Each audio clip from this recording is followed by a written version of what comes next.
Tak, tady máme Sarinku, připravuje se na atletiku. V sobotu jí čeká co? Závod.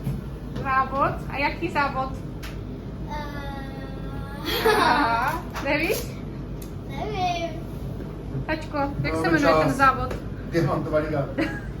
Na diamantovou ligu. Tak jdeme. Kde mám? Tak jedem. Už tě tam čekají.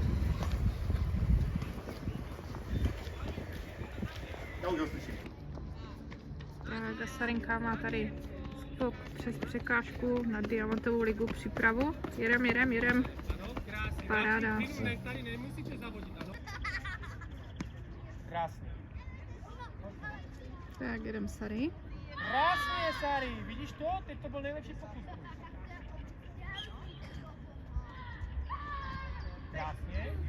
O, ještě vám chci říct, jak vzadu. Natáhnete ruku, švihnete. Kotorek švihnete. Zautíkáte si pro raketky a co nejrychleji se postavíte tady zpátky a ukážete mi znovu ty pozice, které máte teďka tady, ano? Připravte se. Pozor. Teď. Švih. A zpátky na čáru a postavte se tak, jak jste teď stáli.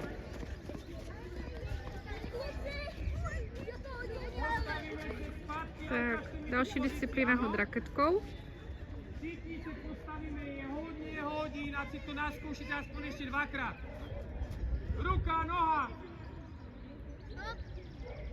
Správně.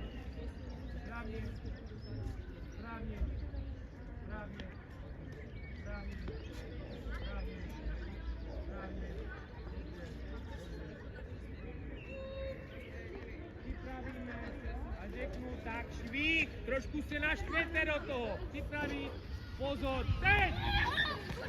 Krásně, raketky zpátky na start.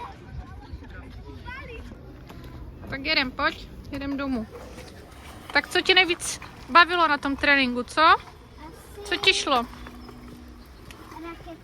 Raketkou a hodila si nejdál? Jo, a to nevím teda. Ale snažila ses, že? Tak jo. Takže v sobotu ti budeme držet palce. Budeš borec? Stůj. Jo? Tak jo.